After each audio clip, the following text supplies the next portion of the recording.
परमात्मा की लाठी में आवाज नहीं होती।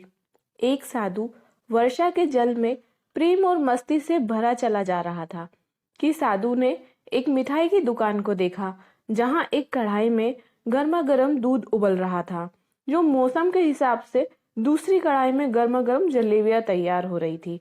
साधु कुछ क्षणों के लिए वहां रुक गया। शायद भूख का एहसास हो रहा था या मौसम का असर था।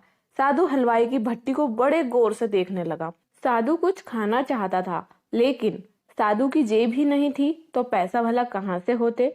साधु कुछ पल भट्टी से हाथ सेकने के बाद चला ही जाना चाहता था कि नेक दिल वाला हलवाई से रहा नहीं गया और वह एक प्याला गरम दूध और कुछ जलेबियां साधु को उसने दे दी।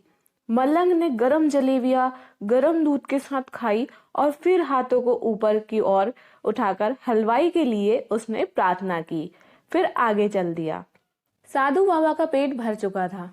दुनिया के दुखों से बेपरवाह वे फिर एक नए जोश से बारिश के गंदले पानी के छींटे उड़ाता चला जा रहा था।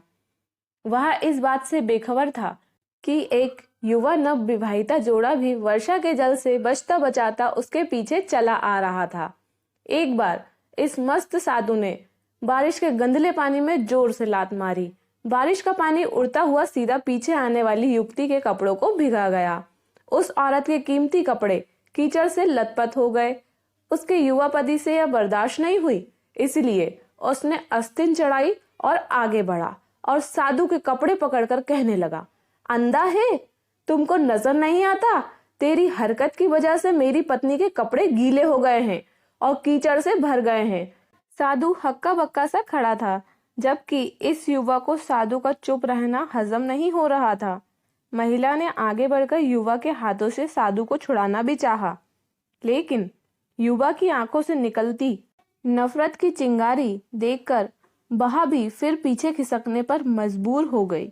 राह चलते राहगीर भी उदासीनता से यह दृश्य देखते रह गए, लेकिन युवा के गुस्से को देखकर किसी में भी इतनी हिम्मत नहीं हुई कि उसे रोक पाते।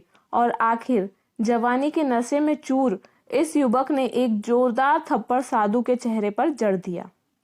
बूढ़ा मलंग थप्पड़ की ताव न झेलता हुआ लड़खड़ाता हुआ कीचड़ में जा पड़ा। युवक ने जब साधु को गिरते हुए देखा तो मुस्कुराते हुए वहां से चल दिया। बूढ़े साधु ने आकाश की ओर देखा और उसके मुंह से निकला, वाह मेरे भगवान, कभी गरम दूध और जलेबियां और कभी गरम गरम थप्पड़, लेकिन जो तू चाहे मुझे वही पसंद है। यह कहता हुआ वह एक बार फिर अपने रास्ते पर चल दिया। दूसरी ओर वह युवा जोड़ा अपनी मस्ती को समर्पित अपनी मंजिल की ओर अग्रसर हो गया। थोड़ी ही देर में उनका घर उनके सामने आ गया, यानी कि दोनों अपने घर पहुंच गए। वे युवा अपनी जेब से चाबी निकालकर अपनी पत्नी से हंसी मजाक करते हुए ऊपर सीढ़ियों पर चढ़ रहा था। बारिश के कारण सीढ़ियों पर फिसलन हो गई थी। अचानक युवा का पैर फिसल गया और वह सीढ़ियों से नीचे गिरने लगा। महिला ने बहुत जोर से शोर मचाकर लोगों का ध्यान अपने पति की ओर आकर्षित करने लगी, जिसकी वजह से काफी लोग तुरंत सहायता के लिए युवा की ओर दौड़े, लेकिन देर हो चुकी थी। युवक का सिर फट गया था और कुछ ही देर में ज्यादा खून बह जाने के कारण इस नौजवान युवक की मौत हो चुकी थी। कुछ लोगों ने दूर से आते साधु बाबा को देखा तो उनसे रहा नहीं गया और वो आपस में कानाफूसी करने लगे कि निश्चित रूप से इस साधु बाबा ने थप्पड़ खाकर उस युवक को श्राप दिया होगा, अन्यथा ऐसा नौजवान युवक का केवल सीढ़ियों से गिर जाना और मर जाना बड़े अचंभे की बात लगती है। कुछ मनचले युवकों ने यह बात सुनकर साधु बाबा को घेर लिया। एक युवा कहने लगा कि आप कैसे भगवान के भक्त हैं जो केवल एक थप्पड़ के कारण युवा को श्राप दे बैठे? भगवान के भक्त में रोष व गुस्सा हरगिज नहीं होता है। आप तो जरा सी असुविधा पर ही धैर्य न कर सके। साधु बाबा कहने लगा, भगवान की कसम, मैंने इस युवक को श्राप नहीं दिया बेटा। अगर आपने श्राप नहीं दिया तो ऐसा नौजवान युवक सीढ़ियों से गिरकर कैसे मर गया? तब साधु बाबा ने दर्शकों से एक अनोखा सवाल किया कि आप में से कोई इस घटना का चश्मदीद गवाह मौजूद है? एक युवक ने आगे बढ़कर कहा, हाँ, मैं गवाह हूं। साधु ने अगला सवाल किया। मेरे कदमों से जो कीचड़ उछला था, क्या उसने युवा के कपड़े को दागी किया था, गंदा किया था? युवा बोला, नहीं, लेकिन महिला के कपड़े जरूर खराब हुए थे। मलंग ने युवा की बाहों में थामते हुए पूछा, फिर युवक ने मुझे क्यों मारा?